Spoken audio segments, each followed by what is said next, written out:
The main heroine found herself in the body of a woman who was the main character's ex-wife. One perfect morning, she woke up before her husband. Kabil was still sleeping soundly, but the girl started waking him up so he could eat. Her husband, a small guy named Kabil Cernewa, is the main character in this story. Like most guys, he didn't wake up on the first try. As for the girl, a week ago, she was reborn as a villainess in a romance novel. It all started on an ordinary day when the heroine was standing at the crosswalk. That day, she failed another job interview and had already stopped counting them. Suddenly, she heard a car honk and turned around to check. The toddler who fell on the road scraped his knees and was in deadly danger. Seeing the approaching truck, the brave girl rushed to save the kid. Without a second's hesitation, she dove under the wheels and grabbed the terrified child. She managed to push the kid away, but she found herself face to face with death. The heroine saw the bright beams of the car's headlights and held her breath in that moment. After some time, she opened her eyes, finding herself in a place she didn't recognize. The girl was surrounded by some weird otherworldly space, and she thought she was dead. It looked like the afterlife was real, but poor thing didn't want to die like this. Out of nowhere, a system panel popped up in front of her. The afterlife had entered the digital age. In this coma world, she had to pick between hell, heaven, or another world.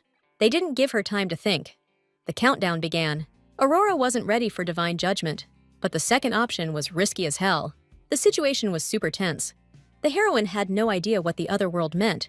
Her mind was frying from desperation, and the countdown was making her feel sick. Hoping this next life would be kinder, she jabbed her finger at the second option. As soon as the heroine saw Kabila in this world, she realized she was trapped inside an old novel she'd read long ago. Even after being reborn, she was still stuck as the doomed villain. Kabila's fate was just as messed up, so the girl started to bond with him. Kabila was the illegitimate son of the Cernia ducal family. They left him at the orphanage the moment he was born, and even there, the adults treated him like crap. Turns out he was the Cernia heir, so they sent him back to the family estate. Because of the injury he got in the orphanage, Kabir was terrified of adults. So the butler, thinking he was helping, forced Elodie McClare on him as a wife. And with her, everything went downhill. Elodie tormented Kabir, did all sorts of messed up stuff, and seized the estate. Luckily, the main heroine came into his life. Later, Kabir got an imperial order and went to the battlefield as a kid. There he met his true love, the Daiv Kingdom's princess, the heroine. Since Elodie had to reincarnate, she wanted to be a heroine too. After earning fame, Kabir came back home with the princess and demanded a divorce from Elodie. But his ex-wife refused to grant the divorce. Worse yet, she started tormenting the princess staying at the estate. The main heroine knew that wasn't enough, so Elodie tried to kill the princess by making a poison that turns the body to stone. The heroine thought Elodie was an alchemy genius, using it to kill people. Luckily, Kabir found out before she could do it and kicked her out of the estate. After Elodie caught a sickness with symptoms just like her poison, she died alone in the slums. And now the main character has been reborn into this villain. Kabil still wasn't waking up, so she started shaking him. Reluctantly, the little husband began rolling over on his side. But when he heard Elodie was going to read him a story, his eyes lit up. So the kid got up, which made the heroine happy. A week ago, he was still scared of her, but sharing a bed with him was bringing them closer. The heroine was sure he missed warm hugs. After all, who could hurt such a cute kid? Changing the romantic storyline, the heroine was ready to quietly accept the divorce and walk away. She wanted to raise the guy properly and hand him over to the perfect heroine. While Kabil was asleep, it was the perfect time to start planning the future. After all that time spent with him, she finally had some time to herself. After scribbling a few lines, she realized that was all she could come up with. Her plans were to take good care of her husband, defend the estate, and find a cure for the illness. Elodie wanted to let Kabil go, but didn't have the power to stop the war. At 13, Kabil would be sent to the battlefield, where he'd face humiliation because of his small frame. But through those trials, the boy would grow into a strong man. Promising to feed and raise him until then, tears welled up in the heroine's eyes. The duchy's territory was vast and fertile, but the plant population had dropped. In the original story, Elodie dumped every type of medicine into the lake or forest, destroying the fertile land. Still holding on to hope, the heroine planned to find a magical potion that could revive the soil. And finally, she also had to find a cure for an incurable disease. In the novel, Elodie fell ill, leaving her body paralyzed. Determined not to die like this, she promised herself she'd live a healthy life. The estate's financial reports were ready soon after they were requested. Elodie's father, Count McClare, was an incredibly dumb and greedy man. Knowing this, Steward Norman feared she'd turn out just like her father. The lady's choice had no other options. It was the only way. The previous Duke and Duchess were wildly extravagant and had a love for drinking. What's more, they turned into alcoholics and completely neglected the estate. In the end, their heavy drinking led to both of them dying from heart attacks. Norman knew the estate would have ended up with Count Bologna if they hadn't named Kabila as heir. The steward couldn't stand watching Duke Serenua, the man he'd dedicated his life to, fall into the hands of a cruel count. So he desperately searched for the Duke's child, born to a servant and raised in an orphanage. Because of the lousy treatment at the orphanage, the young master was terrified of adults. So Norman figured he needed a wife who'd act more like a sister. After the imperial court officially recognized him, the dowry was tough to pull together. Only Count Maclair sold his daughter without hesitation, vowing to stay out of her life. Norman saw Elodie as a victim of her dad, but she still kept up her composure. The steward swore to serve her faithfully until the day he died. As expected, the Kabila family was once a strong, prestigious clan. First Duke of Serenua was a war hero who personally carved out massive territories. The heroine knew Kabila's dad had landed them in serious financial trouble. Somewhere in the castle, the Duke stashed gold coins and jewels. Lady suddenly gave Norman an assignment to find a fencing instructor for Kabil. She said he had to start now if he wanted to take over the family. The steward promised to report back as soon as he found one. Thinking of the Lord's grandfather, Norman could finally greet the former Duke properly. Young Kabil loved sweets, so Elodie always made sure he didn't overindulge in treats. The kid agreed instantly, but still grabbed a small cream-filled cookie. At that moment, a storm of her own disappointments seemed to crash over her. She wanted to give him as much as he wanted, but too much sugar wasn't healthy. Kabil was a kid, so Elodie suggested playing hide-and-seek. But before that, she asked him to call her ma'am. Until the kid brought a princess home, she'd be ma'am. Well, since she was ma'am now, Kabil knew he had to call her that. After that, Lady told him to count to 10 and dashed off to hide. The kid watched her leave with innocent eyes, counting slowly. Their game felt completely carefree, and time stood still. But with every passing second, the boy's gaze got colder and colder. Elodie turned in confusion and saw the emptiness in his eyes. Suddenly, Cable took off and lunged into her arms, catching her off guard. My lady called it cheating, but the kid didn't care. That moment of carefree childhood stayed untouched and pure. The young heir loved hanging out with Mom. He just hoped she'd stick around. The kid thought his mom was sweet and kind, and he never planned to let her go. From that day on, the heroine was counting on the fencing master to train the Duke. Sir Betos agreed to the request, but instead of the Duke, he got a scared little boy. The ghosts of his past kept Cabell from really fitting in. Elodie could tell exactly what the master was thinking. She was going to handle it. Mom told him he'd been bullied at the orphanage and begged Sir Betos to look after him. She looked tiny to the master, but her actions were surprisingly mature. After promising to stay close, the heroine tried to convince the kid Uncle was a good guy. She swore she'd stay nearby so the kid could always see her. It wasn't until then that Cabell could trust her. For the rest of the time, she managed to convince the master and enjoyed reading. Maybe thanks to her natural smarts, Elodie could understand the whole structure of magic potions.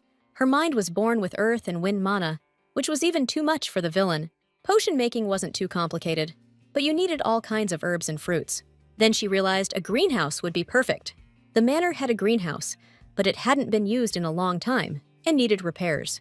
This made her realize she'd have to break into the secret vault soon. All of this was for the manor, so she was sure the Duke would understand. Since Elodie was focused on the book, she missed something. The young Duke's sword suddenly went flying into the air. The kid lost his grip on the weapon, landed on the ground, and felt awful. Sir Betos, all fired up, told Milord to stand up and hold the sword tight. What Milady saw during the sparring session on the first lesson made her furious. She started screaming that Betos was aiming the sword way too aggressively at the kid. After thanking the master for his efforts, Elodie put the young Duke on her back. Their lesson was over, and Ma'am headed back to the palace. Sir Betos knew he should have taught someone a softer way at least once, but he also knew the strict parents were a bit demanding. Now the master was looking forward to the next sessions with young Duke Cerno. When the stars lit up the sky, it was time to change into pajamas. Elodie helped the Duke put on his shirt. She always remembered his fragile body. When Elodie first saw Kabile, she was horrified by the sight of those wounds. Over time, she got used to it, but she couldn't stand them hurting him anymore. Suddenly, the heroine noticed the kid was clenching his hands oddly. His hands, rubbed raw until they bled after training, ached badly. Tears welled up in the kid's eyes, but he didn't cry openly and tried to hold them in. Watching him struggle to hold back tears, Ma'am had a sudden realization. It became obvious that the adults at the orphanage had scolded Kabile when he cried. A deathly silence fell, and Elodie couldn't believe the merciless cruelty. It was actually totally fine for the Duke to cry when he wanted to.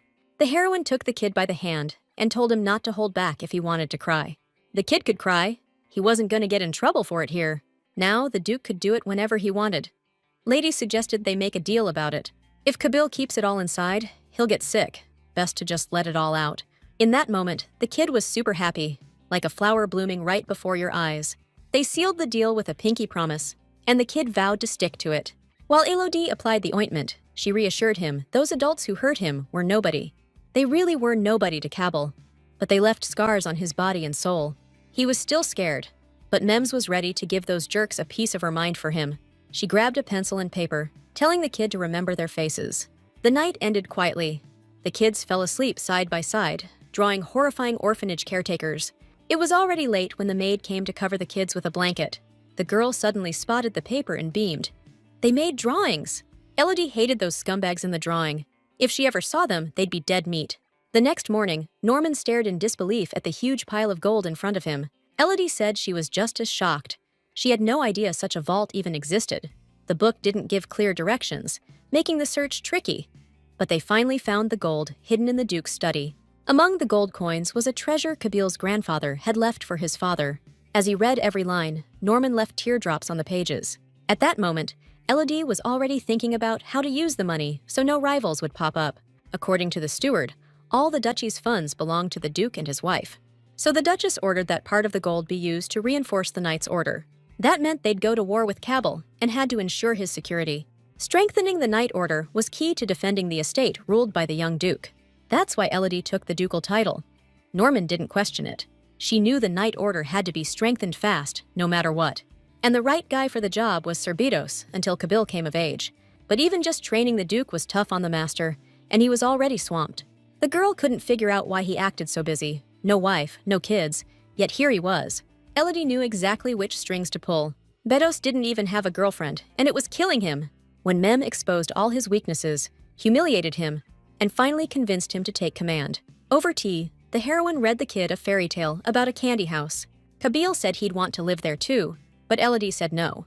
With a cold stare, she declared that candy houses attracted ants. That hit like a thunderclap. The kid's dreams shattered against reality's rocks. Mem felt bad crushing his childhood dreams, but she hated ants. She often noticed he loved sweets because he never got them in the orphanage. As the kid finished his cookie, Mem suddenly noticed something amazing. She had him stand up, then noticed he'd grown. She knew kids grew overnight. Mem positioned him by the wall and marked his height. The cheerful girl marked her own height, then suggested he track his growth every year. She said that when he grew up, he'd be taller than her.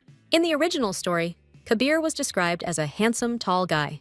But Elodie was already proud of him and said he was so handsome. The little guy hadn't heard anyone call him handsome since his birthday.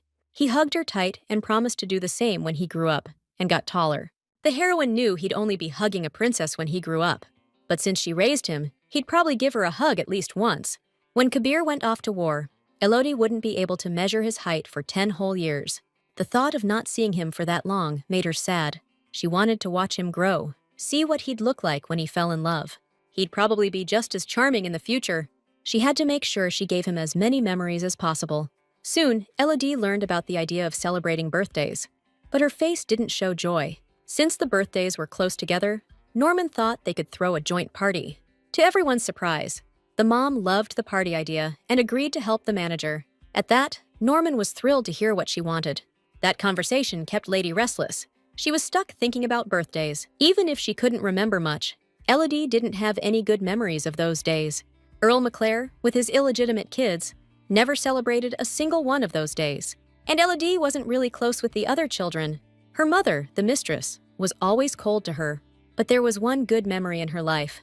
When her real brother had wished her happy birthday. The real heroine didn't have any good memories in her real life either. The girl was an orphan who didn't even know her birth date. Of course, she never had any such events, so this would be her first party. Then Kabil suddenly got curious about what a party even was. According to Mem, it was a day when you were born into the world. She said you could eat all the food you wanted and get presents. She realized Kabil hadn't celebrated his birthday either, living in terrible conditions. Thinking about what to get him, Elodie decided a kid's toy would be a good gift. The kid was learning faster than anyone else and had picked up a few words in the old language. That made sense, since he was about to become a swordmaster next. Swordmasters use their mana to create an aura. Kabil had tight control. His ancient language skills came easy. A creamy multi-tiered cake with strawberries became the party's centerpiece. The palace bigwigs all showed up for the birthday bash. The maids beamed as they looked at the gift they'd made for their mistress. That sky blue dress was stunning, and ribbons tied up her curls. The girls gushed over her look and suggested they swap gifts too. The maid offered the lady the gift Elodie made herself. The heroine shyly handed the box to the little guy and said, "It's not that pretty." Inside the box was a pink plush rabbit with button eyes. Kabil was so thrilled, he snatched the toy and clutched it to his chest. When the Duke stepped up, he handed the lady a tiny box with a bow. The second Elodie opened the box, joy exploded on her face. The box was piled high with candy, and a love note waited inside. Time flew, and a year later, Elodie was 14, while Kabila was 8. Norman showed up at the lady's door, asking to hire more servants for the estate. Over the past year, Sir Bedos had been leading the knights really well. Thanks to him, even the newbies joined the order. The maids were swamped making food for the knights, so they decided to hire more staff. A few days ago, Kabili stood confidently in front of the knights as their lord for the first time. It was the initiation ceremony for new knights. The heroine held the boy's hand while he stood there nervously. Even though he was nervous, he carried out the ceremony with dignity. According to Norman, the repair crew will arrive tomorrow, and the work won't take long. Elodie decided to use some gold to fix up the greenhouse and build a lab nearby. Today, she planned to visit the market with Kabile, bringing along Marie and Sir Bedos. The heroine was going to leave the kid behind, but he threw a tantrum. Maybe Lady had been holding him too close, and the kid didn't like being away from her. She hoped he wouldn't ask her to go with him into battle. Even though the heroine gathered a bunch of herbs, the samples from the fields and forests outside the estate weren't enough. To get samples from other regions, she needed items traders bring with them. Soon the lady's carriage was ready, so it was time for her to go. When she arrived, the market was way livelier than Elodie had expected. Even though it was smaller than the estate, it was slowly growing. Noticing the crowd, Sir Bedos warned the lady and gentleman to stay sharp. Suddenly, something out of the ordinary caught the heroine's attention. Her gaze locked in instantly, drawn by the bright light. Hundreds of travelers rode elephants and camels, their bright fabrics catching the sun, but their faces looked off. Mari remembered this Rondia trade group traveled across the continent. While exploring the market, the heroine bought perfume from the Rondia group. Instead of regular ones, she used the kind that attract men, which landed her in a sticky situation. But then Kabil showed up and calmly saved her. And this episode also saw the young Duke's first kiss. In that case, Elodie didn't know if she should check out the perfumes. More people had shown up than expected, and the crowd was shouting they'd brought a cat doll. The market was so lively, everyone rushed over to see the talking doll. Trapped, the heroine started calling out for Kabil, who was far away. In the huge crowd of tall people, the kid got completely lost among the legs. Desperate not to lose each other, the heroes had only one step left to reconnect. But the crowd was like quicksand, dragging the defenseless little Duke deeper in. At that moment, Elodie realized she was losing him. After a few minutes, the kids managed to escape, but Kabal was nowhere to be seen. With all hope lost, Elodie was panicking and had no idea where he could be. Meanwhile, the crowd pushed the boy to the other end of the street, into a passageway. In the deserted alley, a gang of weirdos suddenly called out to him. The teenage kids blocked his path and asked if his name was Kabil. The dazed kid couldn't say a word. It was like he'd gone back to the orphanage. Some of these kids survived as pickpockets while the Duke lived it up. Some punk kid grabs Kabil by the collar and demands he give up everything, even his clothes. Thrown into a brutal world, the defenseless Duke only dreamed of his lady. Right then, a sharp voice echoes from the distance. Fierce Elodie arrives just in time, as if summoned by fate. She coldly holds out her hand to the boy, telling him to come. The kid hesitates, scared to move, afraid of what might come. But his legs carry him forward, step by step, toward his lady. Once the child is safe, Milady asks who these troublemakers are. The orphans aren't afraid to say this wimp'll pee his pants if you scare him harder. But a second later, they see something that makes them regret those words. Enraged, Elodie clutches the child to her chest, eyes blazing, and orders them to shut up. The orphan is furious, doesn't get why this brat acts like a hero. Soon, Sir Bedos finally finds the lady and lord. But the girl hasn't finished her lesson for attacking people yet. Seeing him, the heroine feels more confident. He arrived just in time. The boys took off immediately, and Bedos wanted to catch up but didn't need to. These boys had known Kabil from the orphanage. Kids like them were everywhere. Once the greenhouse was built, Elodie was planning to go walking around the city. She was lost in thought when she suddenly spotted an expensive piece of jewelry on the ground. It reminded Bedos of an old brooch that looked like an artifact. Artifacts are one-time magical items that contain spells. Most artifacts with ancient magic have vanished. Artifacts were luxury items only nobles could afford. The heroine decided to return it to its rightful owner, but someone suddenly called out to them. A member of Rondia's group was searching for two boys slightly shorter than him who had stolen his brooch. The brooch in Elodie's hands was exactly the one he'd lost.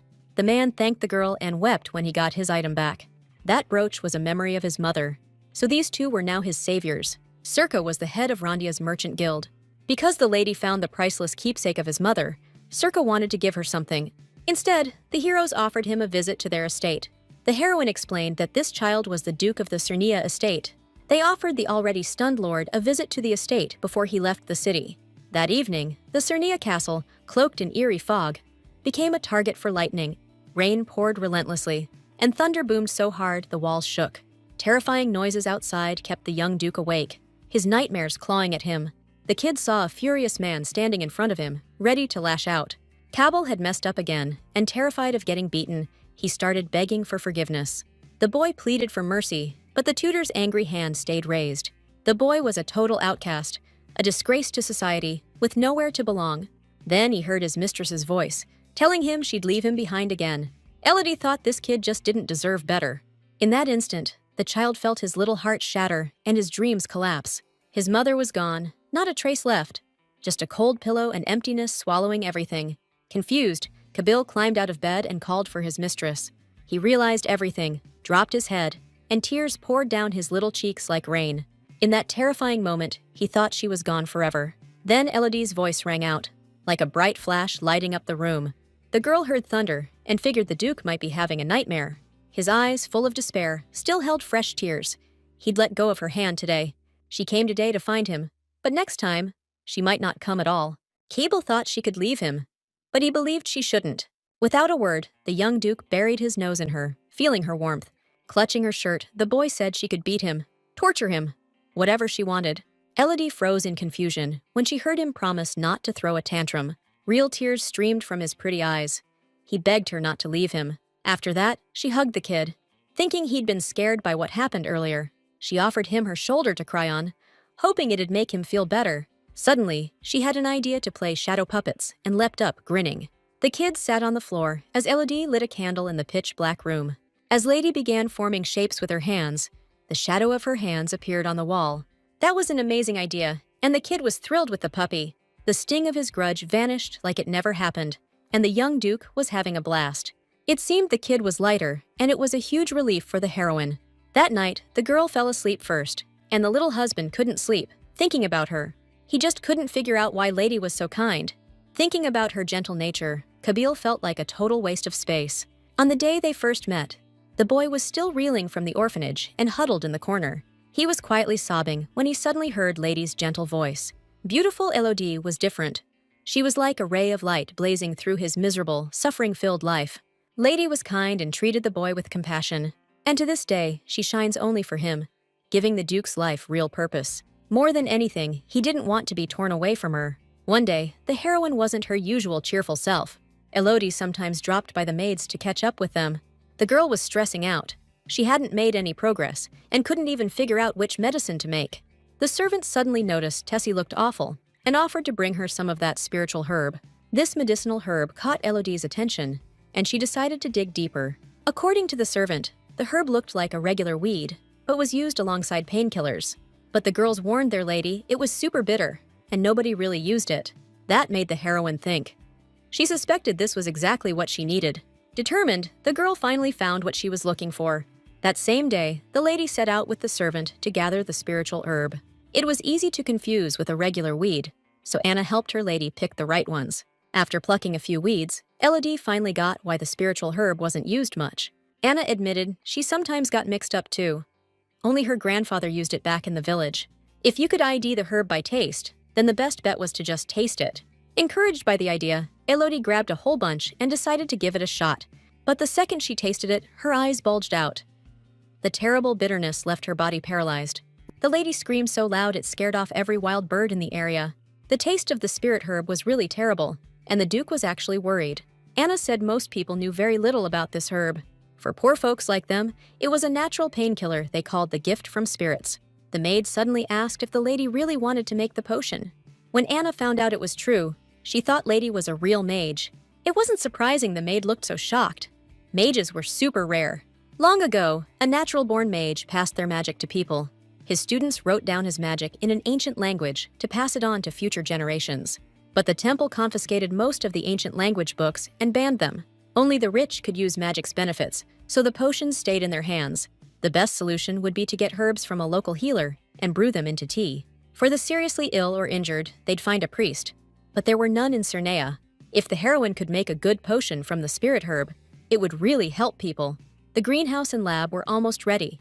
Now the project's success was entirely up to her. Soon, the beautiful greenhouse at Cernea Palace was ready. After a ton of effort, the main character finally cracked the magical potion. The result totally hinged on Mana, so it was an endless cycle of trial and error. But since it was Elodie, no surprise she finally pulled it off. The lady couldn't handle the bitterness for long, but now she's crafted the perfect painkiller. Once saturated with mana, the bitterness faded, and the heroine turned the potion into a pill. She tested it on herself with a little cut and felt no pain at all. Now she was ready to let others give it a shot.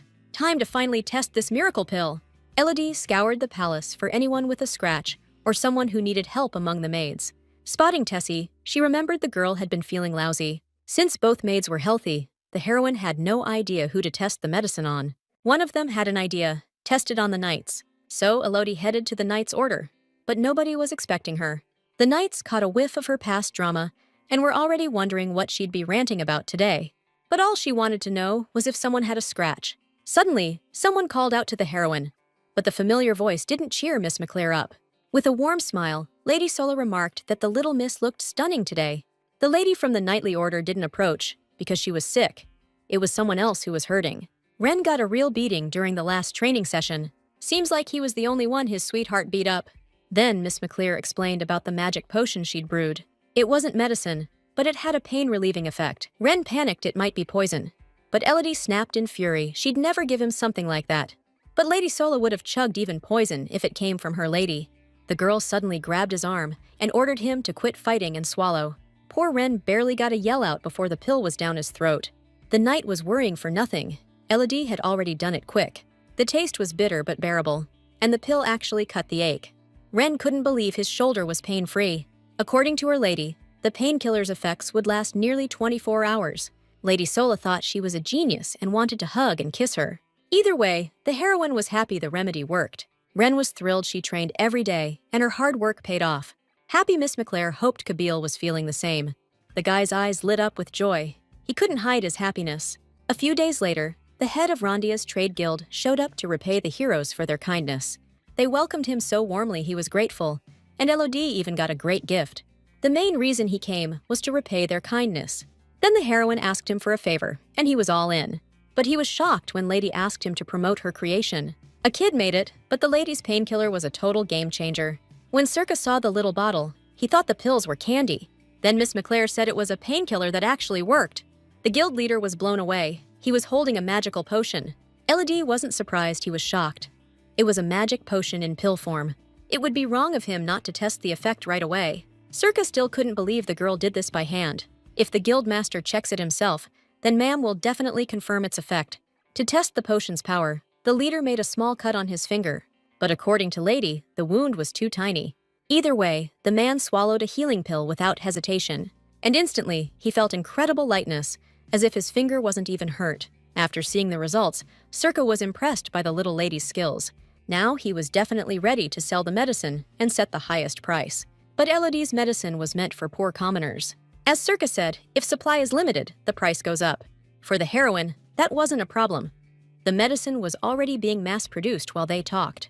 Along with the potion, Lady built an automatic production machine. It was her first magical device, but the noise it made was serious.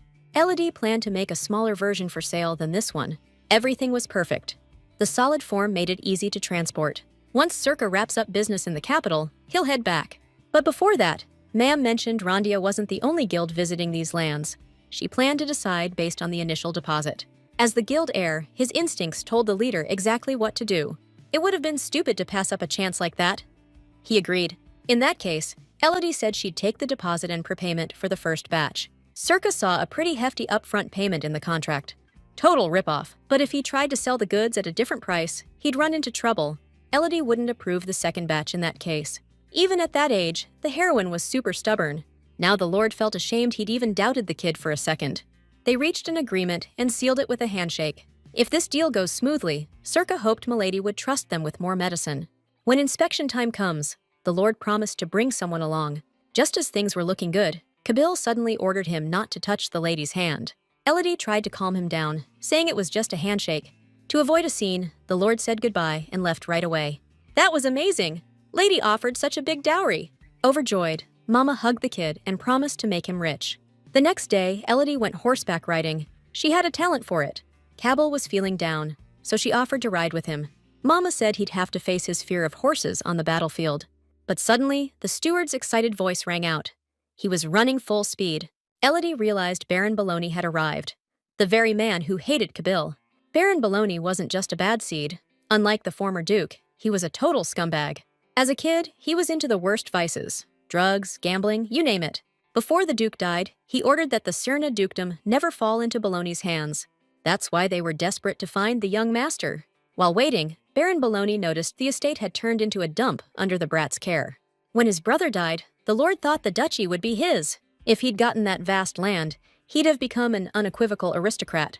Now the count couldn't contain his rage at whoever dared take his estate. After a while, Elodie and Kabil arrived at the estate to meet the guest. Milady bowed politely and said she was glad to meet. On the count's estate, on the land that was his, these brats pretended to be adults. The young duke gave a shy bow and greeted the guest. However, Sir Bologna saw him as a despicable scoundrel, a rat's whelp. The count's main goal was that this house should be his. Boiling with anger, the Lord started screaming at the kids to stop acting like they were the masters. He promised to mention it to the vassals if the kids sent part of the income to Bologna County. Not wanting to hear it, Elodie threatened to file a complaint with the imperial court. That enraged the count even more, since he was under the emperor's watch. His rage had no limits when the kids handed him a petition to take with him on his way out. The enraged count jumped up and swung to hit the young duke. As the sitting duchess and lord, Elodie officially blocked his path and banished him. Ma'am gave Norman an order to make sure the count left the estate immediately. When he finally snapped, the lord shoved the steward and stormed out. Deep down, he knew he should have left the moment he saw their faces. But the count couldn't let the kids' intimidation slide so easily. He swore they'd pay for their arrogance. A few days later, the heroine found time to check out the territories. She realized the need when Count Bologna brought it up. The border regions of Cernea Duchy were controlled by vassals. When the emperor recognized Kabil as heir, the vassals should have come to pay their respects. But Elodie hadn't seen a single face that would acknowledge the illegitimate child. No letters came in, so she'd hoped for at least some respect. In the original novel, the staff only warmed up to them after Kabil returned from war. There was a scene where the princess gave those staff a real tongue lashing, and in the original story, Elodie was in on the conspiracies with them. She had nothing to say, even if she lived differently than the original story. As Madame scouted the area, she was blown away by the Empire's vast, breathtaking landscapes. The lady planned to head to the farm next, so she got her little husband ready. Kabil promised he'd speak up if things got too hard for him. The second the kid hopped on the horse, it turned into an awesome horseback ride. Everything sparkled with beauty, so Lady was totally in awe. Endless lands, plains, and fields surrounded them. All belonged to the young duke. But the kids still didn't get what it all meant. These lands were conquered in war by the first duke long ago, so now Kabil had to manage these properties. And he had to protect the people living there too. Madame said his job was to keep folks living well and stop them from starving. Every time the duke gave the nod, the heroine knew she was in the right. Meanwhile, the kid was loving every touch she gave him. Suddenly, the lady started wondering why the people ran the farm like this. The land was split into 3 sections, with wheat and barley crops rotating each season. But the fact that the remaining plot stayed fallow was driving Lady up the wall. She was dead set on the idea that the unused land was due to poor soil nutrients. But then folks could plant turnips or clover to boost the soil's nutrients back. Thinking about it, Miss McClare realized no one had ever put real effort into studying this stuff. Maybe the nobles just didn't care about the farmers' struggles. Out of nowhere, Lady said Kabil would make a solid ruler. She was determined to make sure of it at least. A few months after implementing the new method, the harvests started climbing, and the farmers' lives got more stable. Sure, tax revenues went up, but more people came back to the area too. A few seasons passed, and Kabil had just 1 year left before the royal decree. One day, the maid rushed in to report another weird plant had sprouted. Elodie, now older, was still super into her plants. Lately, some strange plants started growing in the greenhouse that even Anna hadn't heard of. Weirdly enough, some of those plants were ones the heroine remembered from her past life. Elodie also made up some blood-stopping remedies and ointments to get ready for the war. Anna said Kabil was still training, and now he's cranking up his workout hours. So Milady told the maid to prep everything for dinner so they could eat after he came back. The heroine wanted to go check on Kabil, but she couldn't go after that day. 3 years ago, the kid said he wanted to train with Brian. That's why he told her she didn't have to come anymore. She stayed to watch, but she could tell she was getting in the way. When Kabil first used magic gear, Elodie was blown away. She knew he was all grown up and didn't fear Brian anymore. Milady felt like she was sending her kid off to school for the first time. After grabbing the newspaper, the heroine found out some juicy news. The news said the temple had joined the war. The Heklos Empire was the biggest on the continent. The war that was about to blow up started on the eastern continent in the Urta Empire. They were hunting folks who rejected the Tizer faith, a religion most Friends followed. One by one, they invaded the small neighboring countries. They declared they'd return the mana to their god emperor, and they started killing priests and mages indiscriminately, calling them heretics. And it's in this war against the Urtan Empire that Kabil will unleash his potential. When Lady heard about the war, her tense expression was immediately obvious. The maid said she heard another priest had been kidnapped. Elodie didn't even want to hear how long those savages planned to keep this up. If the Empire and the Great Temple had truly worked together, they wouldn't have taken Kabil so early. The Empire and the Temple seemed like allies at first glance, but their real relationship was far from good. The Emperor wanted war with Urtan, which had reached the western borders. But the Temple hated obeying the Empire and kept opposing the war. However, the Urtans kept killing more mages and priests. And finally, the Emperor and the Temple united. As soon as the war started, internal conflicts flared up again because of the political power struggle. And it's in that chaotic alliance that Kabil led the war to victory. By then, Kabil had already returned from training. The newspaper story was turning real. The kid was leaving soon. The protagonist wished more than anything for her little one to come home safely. Setting up too many offices was way too inefficient. Elodie was wondering why the dukes built separate libraries. Either way, Lady Elodie found a book detailing the history of the Cernea dukedom. Hoping it might have something useful about Kabil, she decided to read it.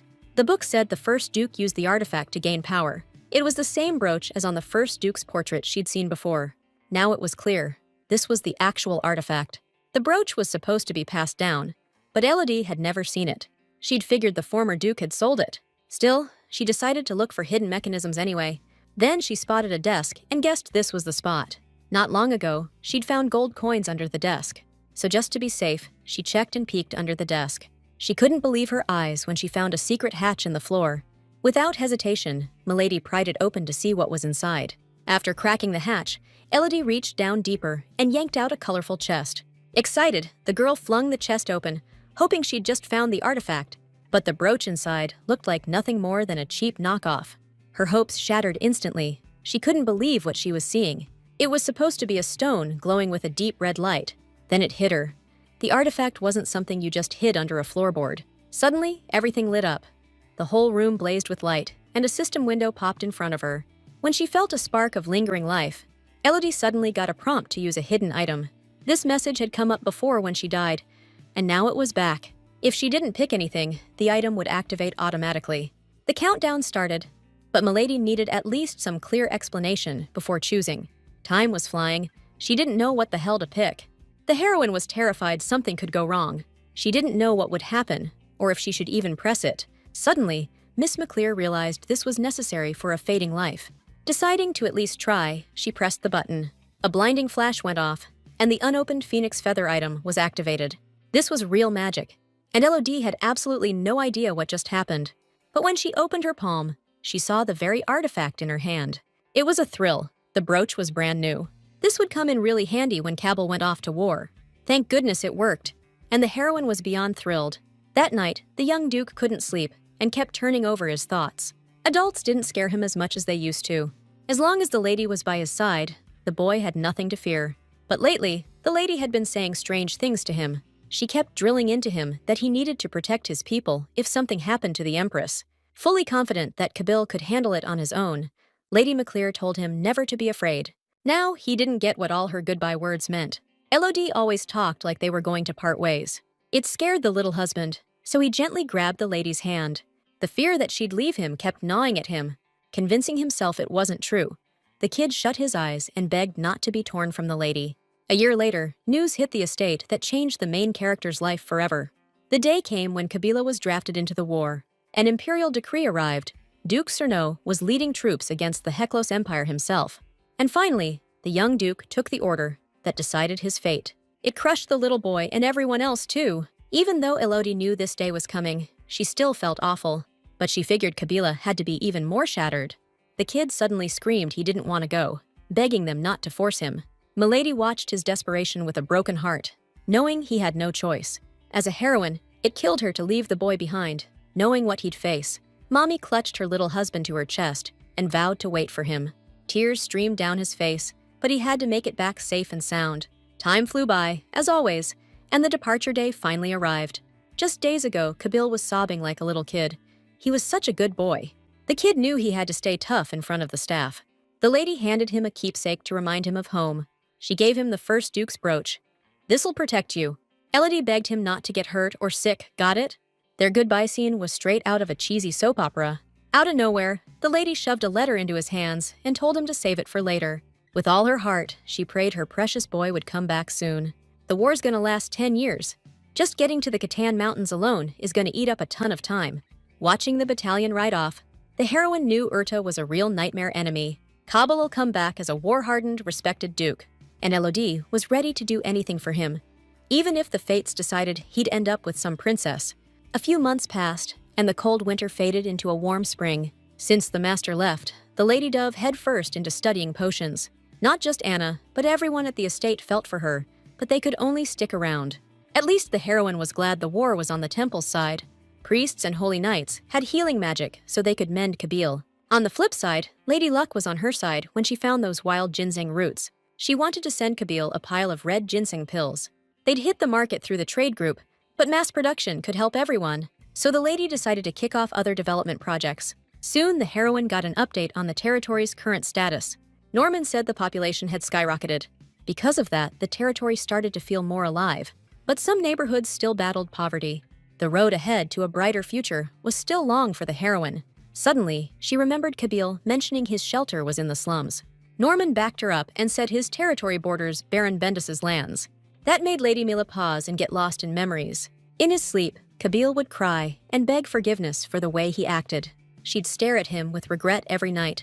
Every night, the kid had nightmares about that hellhole shelter. Since Baron Bendos had been sent to war with Kabul, the slums were under the Duke's control. When Norman saw his lady's wild-eyed face, he knew something was off. But Lady Mila, fired up and full of determination, barked at him to fire up the carriage. Elodie didn't get how they had the guts to stick around after torturing Kabil like that. She kept quiet out of respect for Baron Bendos. But the time had come. Right before leaving, the little knight suddenly called out, "Ma'am!" and asked her to hold the bouquet. Seeing his blushing face, the heroine's eyes lit up with admiration. She happily took the flowers and sincerely thanked the bold kid. The stunning bouquet, pulled together from the most vibrant blooms, smelled amazing and looked incredible.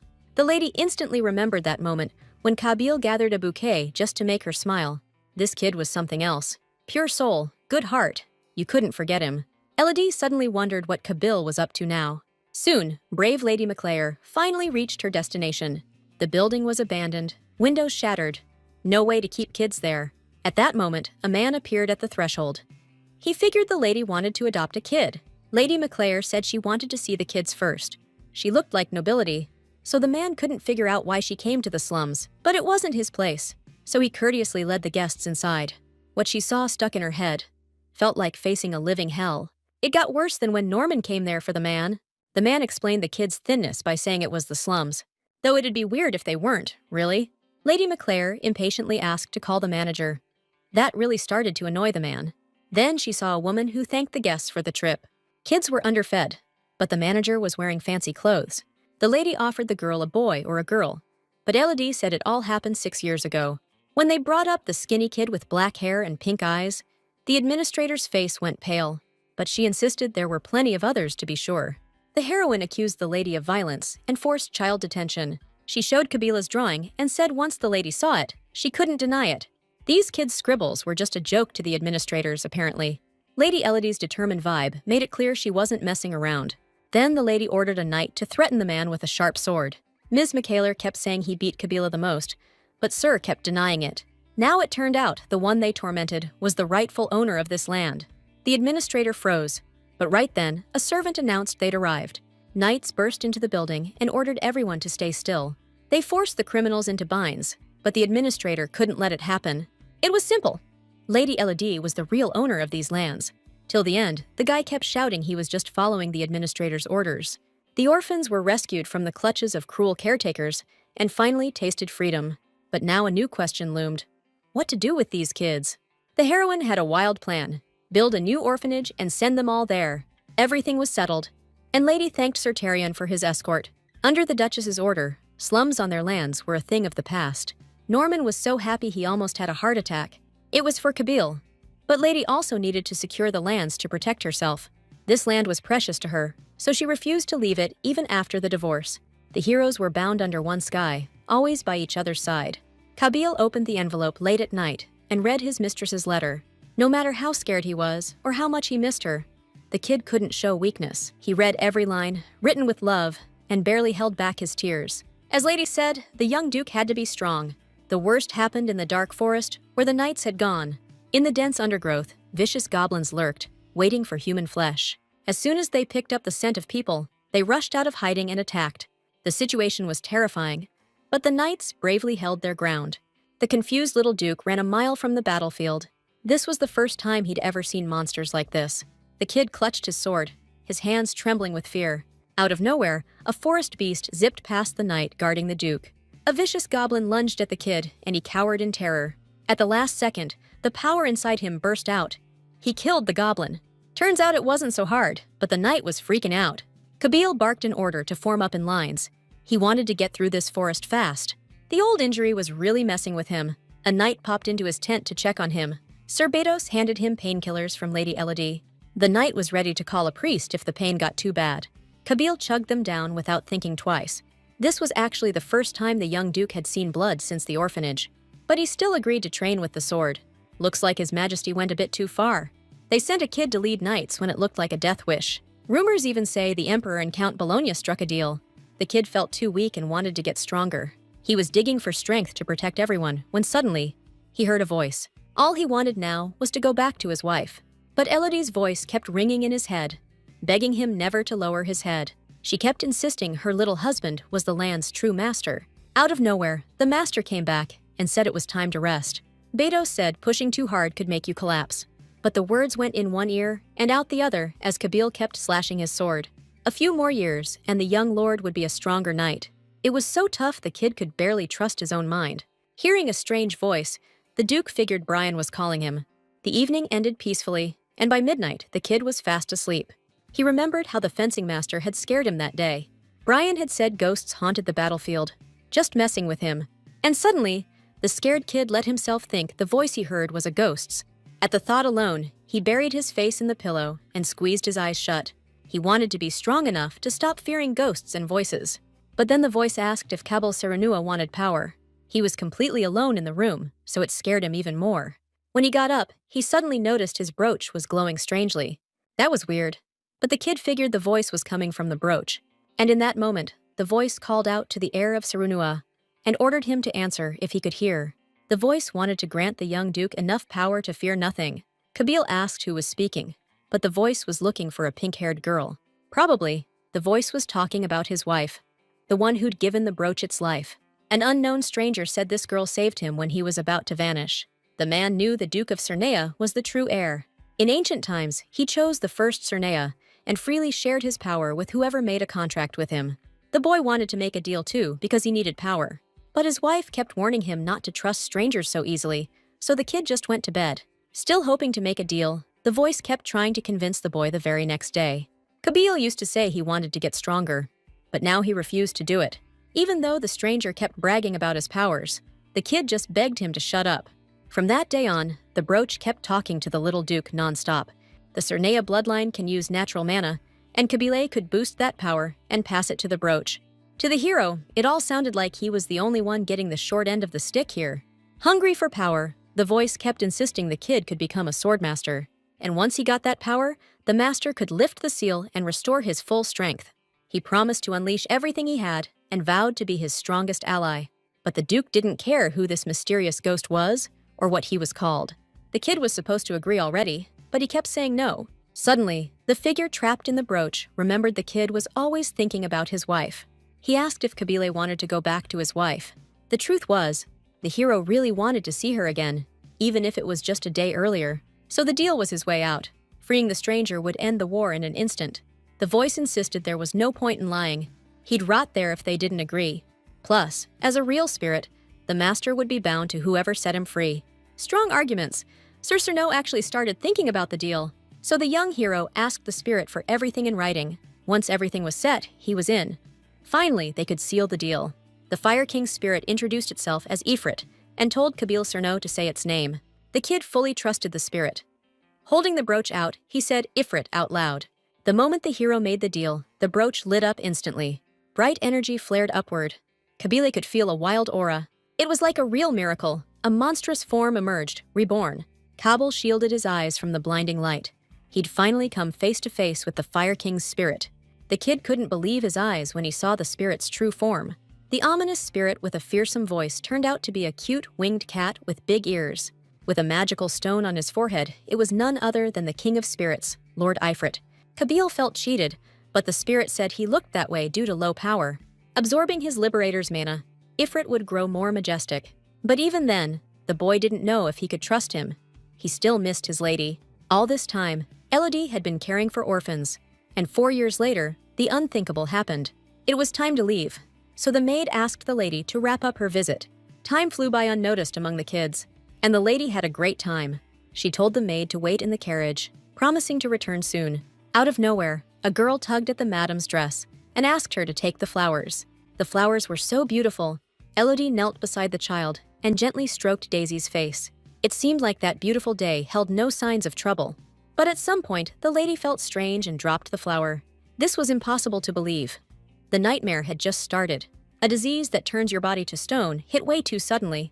In the original story, Elodie tried to poison the princess with a potion that turns bodies to stone. And as punishment, she was struck with an incurable disease with the same symptoms and died. But in this story, the symptoms only showed up after Cable returned. Somehow, everything happened now. At that moment, the realization of what was happening really shook the heroine. She didn't know what would happen if she died before Kabile came back. From that day, Lady started searching for a cure to the incurable disease. She told Surku to buy every herb in the world and gathered up all the herb books to study them. Milady kept telling herself she'd find the cure fast. The determined girl was dead set on finding a way out, and she'd meet Kabul with a smile when the time came. One day, she was tending to the greenhouse plants, studying each one carefully. Anna suddenly noticed the mistress looked off, but Elodie insisted she was okay. In reality, the heartbroken heroine couldn't bring herself to admit her illness was progressing. 2 years have passed since it all started, and she still hasn't found a cure. After doing everything possible to save herself, Lady Elodie knew she'd die as herself. But suddenly, in the greenhouse, she noticed something that really caught her interest. The herb they mentioned wanting to study separately had sprouted there. The plant kept growing, so Anna kept harvesting and saving it. This plant wasn't in any endangered species list, and it could lead the lady to a cure. Soon, Anna started with green tea brewed from the stalk. Hoping it would work, she took a big gulp of green tea. As expected, the tea had no effect, and everything stayed the same. Deciding it didn't work, Elodie suddenly noticed her finger twitched. It seemed impossible. Her healing was instantaneous. The paralysis was still there, but her condition improved. She'd finally found the cure. If this was the case, she decided to drink red tea from the leaves for an even stronger effect. Though it was so red it looked scary, the concentration was higher. Fully confident it would work, she took a sip. As long as it worked, she didn't have a single worry in the world. But in that instant, the cup crashed to the floor, spilling red tea everywhere. Lady's condition went from bad to worse. She dropped to the floor, realizing she couldn't breathe. Suddenly, a different cup caught her eye. Something inside was definitely not tea. When she looked at her hand, the heroine froze. Bloodstains were already spreading across her palm. Blood was still smeared on her lips. This whole mess was just nuts. Since the poison test came back clean, Elodie figured it had to be some hidden toxin. As she slowly got up, lost in thought, she didn't notice her fingers were moving again. The stock had already eased nearly all the paralysis symptoms. But after drinking the leaf tea, Lady felt her fingers again. But if she kept coughing up blood every time she drank red tea, someone would definitely get suspicious. This was the best outcome Elodie had seen, so she decided to keep things under wraps. Either way, she could finally catch some sleep. Hoping no one would find the bloody handkerchief, she stashed it away. The next day, Elodie went back to her plant research with a new determination. That day, Anna received an order to bring the plants they'd planted before. The maids noticed the lady had perked up again. It was a relief. For a while, the lady had looked down. It worried the servant. After that, Anna cleaned the lady's study. While sweeping the floor, the maid spotted a handkerchief sticking out of a drawer. Anna figured the lady just forgot her handkerchief again. But when she pulled out the white one, she saw strange stains on it. The sight made the maid tremble in fear. She couldn't believe it was the lady's blood. Meanwhile, the army had to be careful not to lose their strength. The plan called for careful strategy and next steps. But from the master's words, they had no time to hesitate. Tomorrow night, Duke Kabil Cernewa would lead the army into battle and attack the kingdom of Urta. The master was going to end this cursed war. Kabil was usually unnervingly calm, so the knight shouted it was rushed. The guys didn't want to hear the master trusted that woman's words. It all started a little earlier than expected, when the war dragged on longer than anyone thought. In the war between the kingdoms, the imperial court and the temple finally agreed to team up. The emperor wanted to crush Urt, but the temple argued it wasn't the right time. To break through the shield of Urt's warriors, the holy knights defied orders. The war hit a dead end. Amid the brutal power struggle, Kabil longed to go back to his wife. Out of the blue, Iblis told her to wait a little longer, promising to end this war. The spirit had said this countless times, so the Lord wasn't going to wait any longer. To help the spirit grow faster and stronger, the Duke started channeling a mana flow into it. Forced mana consumption wouldn't speed things up, so Iblis ordered them to stop. The Duke had waited years. Now he couldn't wait a few days. He'd been on edge lately. Rumors swirled that the wife of that loser had cheated on him. Lady promised to write, but Kabil never got a single letter. He feared she'd forgotten him, maybe even married someone else. Thoughts of her possible death were driving him crazy. Then a wild scream rang out. The princess had fled. Hero hears a woman's voice, sees the runaway princess leaping down from the tower right toward him. Turns out she introduced herself as the real Dane Kingdom princess. She swore the Urta king was heading to Dane Castle tomorrow to take Lady herself. Knight asked how she opened the gates. All because of this bracelet, her mother's memory. Urta folks didn't know about this ability. They'll keep hunting her there. Thinking of her mother, Sweet Lady broke down crying, wiping tears with her hands. Then Kabil ordered Brian to stay tomorrow and keep tabs on her. If the king shows up, they need a new plan. Duke was disappointed in Brian. He believed every word she said. If no news by tomorrow, Cold Duke ordered her killed. Next morning, Duke stormed the palace and wiped out hundreds of knights. Master of weapons, but doubted the king would come at dawn. Door burst open. Furious Lord was furious no one was here. That moment, a man walked in. Kabil instantly recognized Haykar, the Urta king. With fire in his eyes, the master didn't get what this punk was doing here. The Duke calmly swung his sword and cut off his head for being late. Then the spirit got a job. Orders came to burn everything down. Crimson flames devoured the Dain kingdom. Kabile immediately took command of the army and marched to Urta. The blazing fire didn't just torch the enemies blocking their path, it even burned the retreating troops. When the Imperial Army and Holy Knights heard the news, they joined Kabile's forces. They gazed in awe at the knight with the red wolf. It was the living embodiment of Tevegra. With Kabil's victory, the war ended. The people and the imperial clergy rejoiced. The news spread far and wide, and word of the war's end soon reached Lady Cernea. Elodie clearly remembered the war was supposed to last 10 years, but now she didn't get what had changed the story's course. Either way, Kabil was coming back. That was the joyful news, and the heroine decided her time to exit had come. Before returning, Heinze was surprised the master didn't want to stop in the capital. He said it was a good chance to make an impression on the imperial court and the temple, so Kabil had even less reason to head there. The Duke couldn't figure out why he needed to impress these people. Ridiculous rumors were swirling around him. Not long ago, he caught and executed General Urti, Handar. He chased Prince Zendikar all the way to the northern seas of Laplenzia. The Red Wolf's tracking magic only worked if he remembered someone's face. The temple claimed god Tevekra had shown his power. That's why they started calling Duke Cernea by that name. When they found out the princess's bracelet was the temple's lost relic, she decided to give it up. The girl believed the temple would keep her mother's memory safe. The temple started praising her for it. They tied the god's child and the chosen princess together. leading the war to victory. The Duke thought it was ridiculous that they were now talking about her being the Emperor's niece. At least on the territory, he wouldn't have to deal with people like that anymore. What mattered more was that Kabil came back without a single scar and had no idea how his wife had changed. The guy's thoughts were so loud, Ifrit jumped out. He couldn't take it anymore. The Duke stared into the mirror for an hour. He'd changed a lot since then. When he got lost in thought again, he begged the lady not to hate him. That day, Cernua Manor was buzzing with life, a sight that made the mistress smile, probably because the lady had finally come back. Elodie was sure Sir Tyrion was eager to see his brother, the one who stayed behind, but she noticed how smoothly the Lord was leading the knights. The knights were praising Tyrion, and the young man blushed with pleasure. The lady was about to leave, so she thanked the brave knight for everything. He wanted to walk her out as thanks, but Lady Cernua left alone. Feeling crushed, she flopped onto the bed. She was so fixated on the war, she'd forgotten the rest of the story. 7 years had passed, and pure-hearted Cable still hadn't erased the lady from his mind.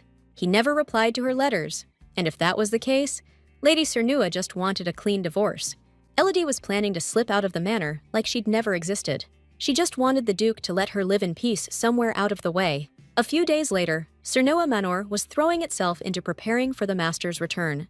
The Duchess was going to see the Master again after all this time and had to bring her A-game. When it was time to leave, Norman stepped in to escort the lady downstairs. The heroine felt awkward wearing clothes she'd never worn before. Elodie had planned to bring up the divorce. She was ready to end it with him. At once, the royal gates swung open and dozens of riders rushed onto the grounds. Brave and gallant Cabell returned as a true hero and a total heartthrob. When he came closer, Elodie froze at his beauty and didn't know what to say.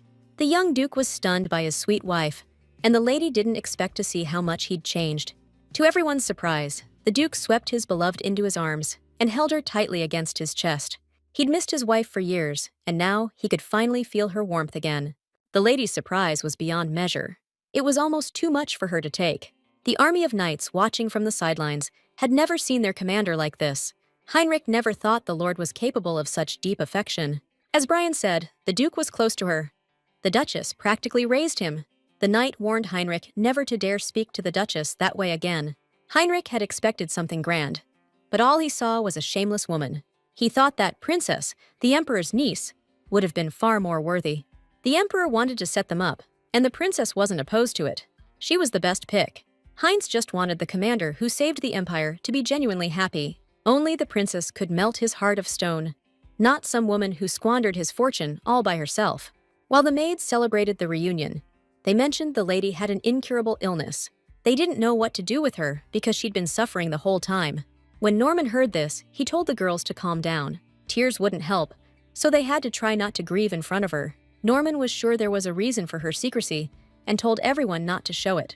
After the long-awaited reunion, Kabil couldn't let go of his wife for a long time. As soon as he did, my lady said he'd been through a lot. The estate staff were so overjoyed, they barged into their conversation and started crying. Then, Elodie asked the butler to lead the knights to their quarters. Thinking her husband was exhausted, the heroine suggested he head inside and rest. Now, after all these years, my lady's hand was way smaller than the Duke's. They used to seem big and solid. Hard to believe they're holding him now. Surprisingly, Elodie didn't react to his warmth and yanked her hand free. She turned sharply and urged him inside, fast. At that moment, Kabil realized his own wife wasn't exactly thrilled to see him. This whole mess was heavy, and Lady barely held back the tears. His hands had so many scars. The Duke had been through hell. When they met, she wanted to hug him tight and praise his guts. Her heart was pounding so fast, it felt like it'd leap out of her chest. She reminded herself she was just shocked. The room was exactly as before. Elodie hadn't touched a thing. Kabil saw the room just as he remembered. The estate looked incredible. The Duke couldn't ignore how much Lady had done while he was gone. Truth was, Lady wanted to show him all of it, to protect his estate. She told him to take a look around while she got some warm water ready. At that moment, he remembered her words about how married couples could share baths. The Duke was so close, Elodie could feel his warm breath. Of course, she remembered what she'd told him as a kid. But now, stuck in this ridiculous situation, she couldn't explain it to him. Seeing her like that, Kabil got even more flustered and just said he was kidding. Her face had never been this red with embarrassment before. She left to tell the servants to prepare a bath to break the tension. Left alone, the Duke noticed everything around him was exactly the same. Weirdly, only his lady seemed different. The guy knew she wasn't happy to see him now. That sucked. That evening, husband and wife sat down for dinner, like in the old days. When Elodie gave orders to the servants, the words just flowed, like she'd rehearsed them. But now that they were alone, Lady didn't know how to act. The vibe had totally shifted. Kabir was all grown up now. The table was dead silent, only their eyes meeting awkwardly now and then. But even then, the heroine had to stare at her plate. She was unbearable. They ate in silence. Hadn't seen each other in so long, they couldn't find anything to talk about. Thinking about his wife, Kabir decided she must have found someone else while he was gone. She was already beautiful before he left for the brutal war, but now she was even more stunningly beautiful. She was so kind to everyone. It's no wonder a lot of people fell for her. The catch was they were already married. Gathering her strength, the heroine told him about the rumors of his battlefield feats. Flustered and confused, Elodie was nervous but told him she was proud. She told him to go rest, promising to be in the next room. That felt off, so Kabir asked why she wanted to sleep apart. Actually, Lady was expecting a divorce, and her husband already had a princess. Thinking it over, the girl suddenly realized she'd never seen the princess. He was supposed to come back with her, but Lady realized she'd been mistaken. The Duke's eyes suddenly dimmed, and he said married couples were supposed to sleep together. Truth be told, the lady taught him that. He knew Mem didn't want to be with him. She wasn't happy the Duke had come back. Bewildered, Elodie started insisting it wasn't like that, but she hadn't looked happy the whole time. She tried to prove it was a misunderstanding, but Kabir turned away, hurt. Following him, she said she'd waited for him a lot. The girl went pale when she heard the Duke no longer saw love in her. Hoping to prove the opposite, she wanted to reach out to him, but it was so hard. The Duke said it was because he'd grown so much, and that's why Mem wasn't happy. After hearing that, the heroine froze and even forgot how to speak. She couldn't string two words together, let alone embrace after all those years apart. When the girl left him, he was still a kid, and now he'd returned as a handsome man. It was just that Elodie wasn't used to this. Not because she didn't love him. That day, she called him dear. But it didn't bring the Duke any joy. Cabell wanted her to still see him as the kid he used to be. He'd imagined so many times that the lady would be happy to hug him. She would say he was cute, pat his head, and say he was a good boy. The main character imagined a reunion like this. The girl, eyes full of remorse, kept saying the Duke was still precious to her. She told him he couldn't even imagine how much she'd missed him. Seeing her tears, the Duke brushed her cheek and asked her to stop crying. Feeling the warmth of his hands, her tears dried, and Lady had really missed him. She was happy he'd come back unharmed, and it finally made him smile. Suddenly, the heroine decided to show him something, and time had passed. There was a height mark on the wall from after the Duke left. She'd measured her height back then, just because it was boring and for fun. It meant her height had been like that even back then, and she'd looked mature and cool as a kid. Elodie had been tracking her husband's height until he was 16. But something changed. Since he didn't remember, Lady offered to measure him now. She hadn't expected the gap to be so huge. Kabir had grown a lot over the war years. Elodie's eyes seemed full of sincerity and pure joy at his return. So Kabir managed to convince her to share a bed like a normal family. Earlier, he asked the girl to tuck him in for the night. Elodie was flustered by the request because she'd planned to sleep in the next room. But Kabir hadn't lost his knack for persuasion, so she couldn't say no. That's how it ended up with them under the same blanket. Only today did the heroine let herself sleep with the Duke. She had so many questions she wanted to ask him when they met. How he'd survived those tough times. The girl thought Kabir was a good guy. At least he'd slept peacefully today. Early that morning, the guy didn't know what he was doing, but he wanted to hug her a little tighter. But if he hugged her without permission, she might end up hating him. The guy forced himself to hold back. He had to. Elodie looked beautiful even asleep, so Kabir covered her with a blanket. He couldn't sleep anymore, so the first thing he did was head to the bathroom. He freshened up and washed his handsome face. But when he came back, he found a brazen Ifrit in his spot. The Fire King's spirit wasn't there to see that jerk. Kid just showed up to check out what the guy who saved his life looked like. But the hero's eyes lit up with a blazing fire, and he told the spirit to get lost. In the end, the Ifrit left. Not because he was scared, just because he was already about to go. After that, the Duke went back to bed, enjoying the view of his beautiful wife. When Elodie opened her eyes, she saw the sleeping Duke staring right back at her. That day, Mari tried to dress up the lady, but the outfit made her feel awkward walking around. The maid said the master was here, so the lady had to look good.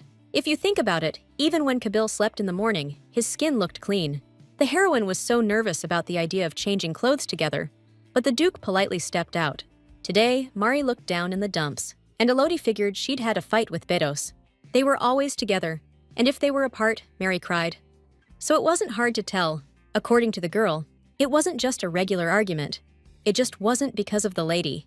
Assuring everything was fine, the maid told the lady not to worry. Mari changed the subject and said she'd already ordered food. The story Mari couldn't bring herself to tell had just begun. Sir Bedos was getting worked up about how cold the master was being. He brought up Princess Luria from the Dayan kingdom, the emperor's niece. Bedos figured the princess might melt the master's heart. Then Mari just shut up. The master assumed, since the emperor wanted to set them up, they'd be a perfect match. But the maid flipped out.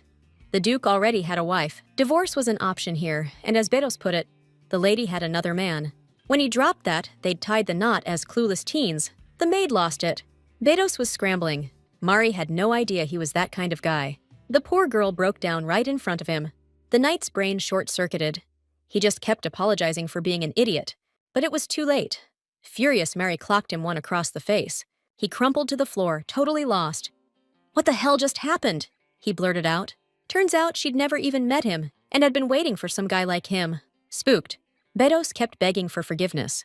But Marie wanted to cut ties. Lady meant way more to Marie than some two-bit hustler. The Duchess was a kid herself, but raised that lord like he was her own. She kept sending letters and supplies to the front lines, working her tail off even while sick. So Mari couldn't forgive how he talked about Lady Bedos. The next day, Duke Cerno headed to town to check out the changes. Elodie was dying to hear his take on the city after all this time. From then on, she made it a point to call him Sir. He'd never touched the city the way the Duchess did. Elodie McClare was one hell of a person. The guy fought through war to protect this land, so my lady figured she'd step in for him. Kabeel didn't give a damn. They were married, so they shared everything. Walking through town, my lady couldn't look away from that gorgeous dress in the window. So they ducked into the shop, loads of nice things inside. Out of nowhere, the guy grabbed a little something and tried it on his wife. He figured that fancy pearl brooch looked damn good on her. The Duke was all fired up and actually thought it looked amazing. As expected from the pair, the Lord grabbed the one that fit her perfectly right away. When they left, Elodie's face was still flushed, but Kabeel wasn't the least bit embarrassed. She knew they'd grown up as siblings, and the Lord might see her as a guardian. In the original, the Duke brought up divorce as soon as he returned, but so far he hadn't even touched that topic. The story had changed so much now that the heroine found it hard to guess. Still, Cabell met the princess just like in the original, and soon he'd bring up divorce. For now, Lady Elodie suggested he come back to check out the greenhouse and lab. Elodie wanted to show her husband this place first thing, but suddenly in the hallway, they ran into Sir Bedos, who was equally surprised.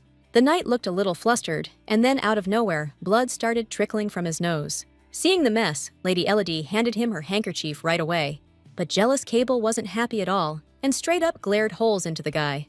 As they said goodbye, Elodie told him to take care and signed off. Sir Cabell clearly caught the Lord's expression just now.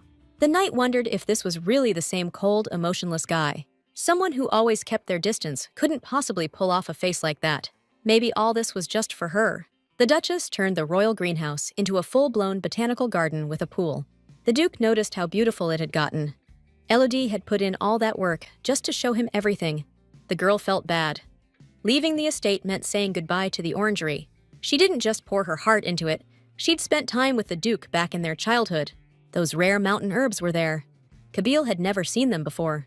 In the end, the heroine left the key ingredient for the medicine she'd been sending to the battlefield.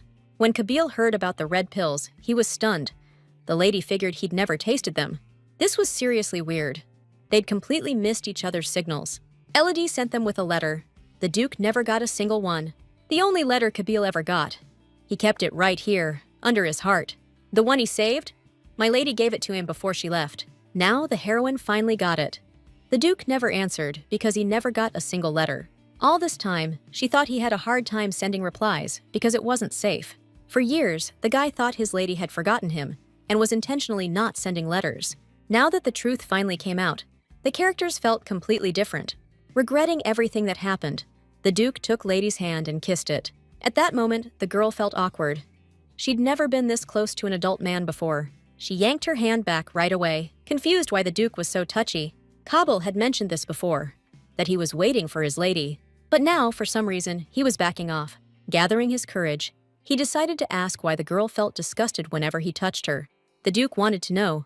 Was it that unbearable that even a brief touch made Lady recoil? Turns out, it was because they were kids back then. But now Kabil's a grown man. Elodie couldn't just tell the Duke to go do those kinds of things with the beloved princess. Out of the blue, the heroine asked the gentleman for his hand. After touching him, the girl said she just needed time to get used to it. Just then, Mari burst in with news. A letter had come from the temple. The temple might have known what happened to the letters, so the best move was to check the message. The temple's letter said they'd send a skilled priest along with holy knights to Cernia. Elodie figured it had to do with the missing letters, so she ran over. Tyser Temple had outposts all across the west, including one in the Duchy of Cernea. But after young Kabil became heir, the priests left, and the temple got abandoned. Now they're eyeing this land. Making Kabil the chosen hero of Tevekra is their new goal. Like the heroine figured, Princess Laria would definitely be there. The emperor kept saying he wanted to link Kabil and Laria, trying to keep the temple in check. Elodie was annoyed by how everyone was rushing to use Kabil. Princess Laria, the main heroine, and the main hero, supposed to be together, right? Even if Elodie didn't know everything, she was sure about this much. Marriage is only valid if the temple approves it. If a marriage was made in childhood, it needs temple confirmation once the couple's of age. If the heroes were gonna call it quits, now was the time to do it. Milady figured the Duke didn't bring it up until the princess arrived. A meeting with Princess Laris is just a matter of time. Before she arrives, Elodie planned to train Kabil in running things and help him prepare. It hurt a bit, but it was time for Elodie's ex-wife to step aside. That same day, the commander called out to Brian Bedos. Kabil wanted to know where his wife's handkerchief was, the one she gave the knight yesterday. The Lord wasn't about to repeat himself. Discipline could go out the window after the war. After asking for forgiveness, Sir Bedos returned the Duchess's handkerchief to him. With what he wanted, Kabil sent the knight on his way. The Lord had definitely changed. He was acting like he did as a kid. Still, Brian worried they'd ruin the feast with all the tension. Some fought in the war, others stayed at the estate. Even the mercenaries who'd sworn their loyalty to the Lord on the battlefield. That night at the feast, people begged His Majesty for mercy. But the Duke didn't recall inviting folks he couldn't remember. Baron Garcia suddenly stood up and said he thought that bastard would come back dead. If that scoundrel had died, the Emperor would have handed the estate to Lord Bologna. House Cernia's vassal put everything on the line and backed the Count. But Kabil came back a hero. Now the Baron's pushing everyone to beg the Duke for forgiveness any way they can. At the banquet, Baron Bernard begged the Lord to hear out those who never fought in the war. But the Duke wasn't about to waste precious time hearing excuses. He wasn't letting the banquet get ruined by self-serving types who came just for forgiveness. Shaking with fear, Bernard begged for the loyalists to get one last shot. Because of the vassals, the knights couldn't even enjoy the banquet that was meant for them. The timing wasn't perfect, but the heroine hoped the vassals would come crawling. The imperial family and noble council will definitely try to use Kabil, so Elodie made sure the Lord didn't take any action against them. After calming down, Kabil took his wife's hand and said he heard their apologies. That was incredible, and the Cernia vassals were grateful for the mercy shown. The truth is, Elodie couldn't bear it. The Duke had her hand in full view, and he wasn't letting go. She thought Baron Bernard, who fought alongside Kabil, would be against the other vassals. But now he was on their side, which left the heroine with a million questions. The Lord declared he wouldn't acknowledge her as Duchess Cernea, so he told Eloise to divorce her husband as quickly as possible.